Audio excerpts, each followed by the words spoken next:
अगर एक दो ब्रांड्स के अगर आप एग्जांपल दे पाएँ ताकि ऑडियंसेस को पता चले कि हाई एंड बुटीक ब्रांड्स कौन सी हैं और स्ट्रीट वेयर ब्रांड्स कौन सी हैं। अगर मैं ब्रांड्स की टाइप के बारे में बात करूं तो मैं बाहर की ब्रांड्स के बारे में तो बहुत ज़्यादा आपको खुलकर नहीं नेम ले सकती। बट जैसे आपने इंडियन ब्रांड्स के बारे में सुना होगा कि बहुत सारी ब्रांड्स होती हैं, डिज़ाइनर ब्रांड्स हैं, बुटीक ब्रांड्स हैं, लाइक मसाबा, शांतनु एंड निखिल। तो इनके सिलेक्टेड स्लॉट्स आते हैं। ये पूरे साल ऐसा नहीं है 10,000 पीस, 5,000 पीस। बट वहीं अगर हम बात करें ज़ारा, H&M, ये हाई स्ट्रीट ब्रांड्स हैं, इनकी क्वांटिटीज़ हमेशा ज़्यादा होती है। ओके। या इट्स लाइक दैट। तो हम दोनों ही टाइप की ब्रांड्स के साथ एक्सपोर्ट में डील करते हैं। अच्छा, अगर मैं इस हिसाब से पूछूं कि अगर एक्सपोर्ट हाउस जैसे काम कर रहा है, एक आपने बोला कि कंपनी है जिसके एक ब्रांड है जिसके पीसेस कम है बट उनके प्राइसेस ज़्यादा हैं, और वाइस वर्सा कि एक ब्रांड है जिसके पीसेस बहुत ज़्यादा हैं लेकिन प्राइस कम है। तो एक्सपोर्ट हाउस को फ़ायदा मतलब किस में रहता है, अगर देखा जाए तो मार्जिन किस में ज़्यादा रहता है? सी मार्जिन ऑब्वियस सी बात है कि जिसके प्राइजेस ज़्यादा होंगे मार्जिन उसमें ही ज़्यादा मिलेगा। बट लॉन्ग टर्म ऐसी जो ब्रांड्स होती हैं जिनकी क्वांटिटी कम होती है वो पूरे साल नहीं चलते, वो सीजन वाइज आया, लाइक 100 पीसेस, 200 पीसेस, 300 पीसेस का ऑर्डर दिया, देन पॉज लिया, देन स्टार्ट किया। But okay. जो आपकी ये ब्रांड्स होती हैं जो मास लेवल पे प्रोडक्शन करती हैं अपना, उससे आपकी कंपनी रन होती है। तो आपके लिए दोनों ही ब्रांड्स मुझे लगता है कि इक्वली इम्पॉर्टेंट होती हैं। इट्स अप टू यू कि आप किस तरीके से अर्न करना चाहते हैं, आपका कितना बड़ा सेटअप है। ओके, तो आप एक्सपोर्ट के साथ डोमेस्टिक ब्रांड्स में भी डील करते हो? नॉट रियली, बट हाँ बहुत सारे ऐसी एक्सपोर्ट कंपनीज हैं जो डोमेस्टिक भी करती हैं और एक्सपोर्ट भी करती हैं, but I am not doing that. मेरा पूरा फोकस सिर्फ एक्सपोर्ट पे है। अच्छा, मैंने ऐसा सुना है कि जो मैन्युफैक्चरिंग हाउसेज होते हैं या एक्सपोर्ट हाउसेज होते हैं कि वो बचते हैं डोमेस्टिक करने से, इसके पीछे कुछ लॉजिक है क्या? सी डोमेस्टिक करने से ज़्यादा आपको फ़ायदा एक्सपोर्ट में होता है। And okay. दोनों को अगर आप मिक्स करोगे तो टाइमलाइंस अलग होती हैं, अलग अलग पेमेंट इश्यूज होते हैं। तो आई थिंक करने वाले कर रहे हैं, बट मुझे ऐसा लगता है कि अगर आप एक डायरेक्शन में चलोगे, अपना फोकस रखोगे तो वो ज़्यादा बेटर है।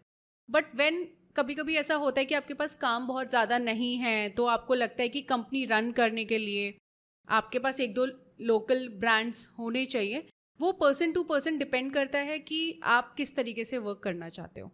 अच्छा ठीक है, अब मेरे को ना आप ये बताओ कि एक क्लोथिंग ब्रांड एक एक्सपोर्ट हाउस के साथ काम कैसे करती है, मतलब स्टार्टिंग कहाँ से होती है, काम आता कैसे है? Good question.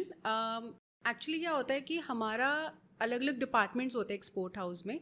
यहाँ पे मेरा रोल आता है कि जैसे हर बिजनेस में होता है कि आप बिजनेस चेस करते हैं, क्लाइंट्स चेस करते हैं, बिजनेस को डेवलप करते हैं।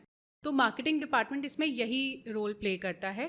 हम अलग अलग ब्रांड्स को चेस करते हैं, ढूंढते हैं कौन सी कंट्रीज़ में किस टाइप की ब्रांड्स हैं और हमारी कौन सी ब्रांड्स हैं जिसके साथ हमें काम करना है।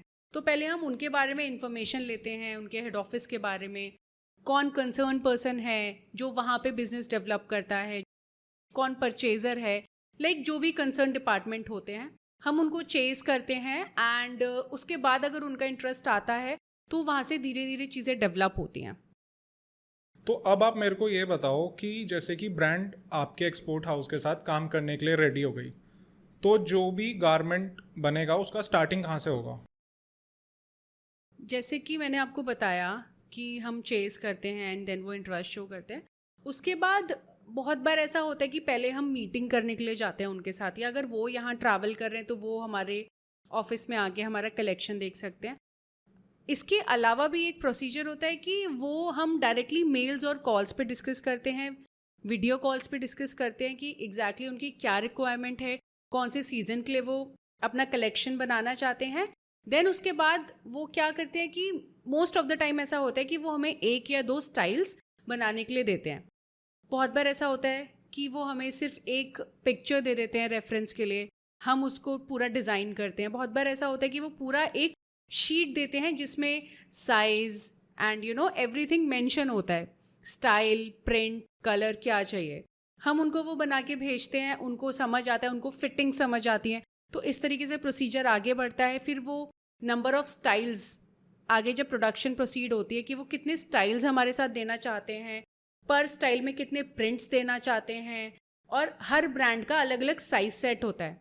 ओके। तो कई बार क्या होता है कि वो बोलते हैं कि आपके पास जो ऑलरेडी साइज सेट है आप उसी को फॉलो करो, एंड बहुत बार ऐसा होता है कि वो अपना साइज सेट देते हैं। तो इस तरीके से फिर आगे हम लोग धीरे धीरे स्लोली प्रोसीड करते हैं। अच्छा, तो जैसे आपने एक्सप्लेन करा है, तो यानी कि ये तो बहुत लंबा प्रोसेस है, इसमें तो काफ़ी ज़्यादा टाइम लगता होगा। ऐसा नहीं है कि एकदम ब्रांड के साथ अगर आपकी डील फाइनल हो गई और एकदम स्टार्ट हो गया काम। ऑफ कोर्स ये लंबा प्रोसेस होता है, बिकॉज उन्हें भी गारमेंट सेल करना है और हमें भी करेक्ट चीज़ भेजनी है, सो दैट कि हमारी जो रिटेनरशिप है वो काफ़ी लंबी चले। तो ऐसा नहीं है कि आज ब्रांड इंट्रोड्यूस हुई, कल उसने ऑर्डर दे दिया और परसों हमने उनको ऑर्डर्स बना के डिलीवर कर दिए। Takes time. एक सैम्पल के अप्रूवमेंट में कि हमने उन्हें बना के भेजा, उनको वहाँ से इश्यूज़ आए, उन्होंने बोला कि करेक्ट करो, तो फिर हम एक दूसरा गारमेंट बना के भेजेंगे। तो ये बहुत एक लंबा प्रोसेस होता है। जब तक वो लोग सेटिस्फाइड नहीं होते हैं हमारे क्लाइंट्स, तब तक हम उनको करेक्शंस भेजते हैं। उनकी तरफ से कई बार गलतियाँ होती हैं, हमारी तरफ से कई बार गलती होती है, और बहुत बार ऐसा होता है कि 2-3 टाइम में ही चीज़ें बहुत सॉर्टेड होती हैं। बट उसके बाद के भी और प्रोसीजर्स होते हैं, लाइक पेमेंट्स के regarding and number of styles के रिगार्डिंग। फिर सबसे मेजर जो इशू होता है वो है प्राइजिंग। उनकी और हमारी प्राइजिंग मैच होनी चाहिए। मोस्ट ऑफ द टाइम यहाँ पे एक इतना क्रूशियल टाइम होता है ये कि ब्रांड्स बहुत बार आते आते रह जाती हैं। वो क्लिक होना सबसे ज़्यादा ज़रूरी है। तो अगर एक रफ आइडिया मान के चलें तो कितना, मतलब अगर मंथ्स के हिसाब से मैं अपने ऑडियंस को बताना चाहूँ, तो कितने मंथ्स लग जाते होंगे एक ब्रांड के साथ एक्चुअली काम स्टार्ट करने में? अगेन ये डिपेंड करता है कि हम जो भी ब्रांड अभी रिसेंटली आई है, जो भी ऐड हुई है, उसको प्रोडक्शन कब चाहिए। सीजन्स होते हैं ना, summer, winter, autumn, spring. Correct. वो जो ब्रांड आई है वो अभी अपना कलेक्शन कौन से सीजन के लिए ढूंढ रही है। यूजुअली वो 1 साल पहले से रेडी होकर चलते हैं, राइट? क्योंकि 3 से 4 महीने एक ऑर्डर देने से लेके बनाने तक में, डिलीवर करने और उनके पहुंचने तक में टाइम लगता है। आप 3 to 4 मंथ्स मान के चलिए बहुत आराम से, जो एक प्रोडक्शन टाइम होता है। क्योंकि हर चीज़ में टाइम लेना ज़रूरी है, जल्दीबाजी में कोई चीज़ नहीं हो सकती है। तो प्रोसीजर है, टाइम लगता है और टाइम लेना ज़रूरी भी है, एंड उसको हम डिलीवर करते हैं एक स्पेसिफिक डेज़ के बीच में। बहुत बार ऐसा होता है कि हमारे एंड से डिले हो जाता है, वहाँ पे भी कभी कभी टर्म्स ऊपर नीचे हो जाते हैं, तो वो उनको भी समझना पड़ता है और हमें भी समझना पड़ता है।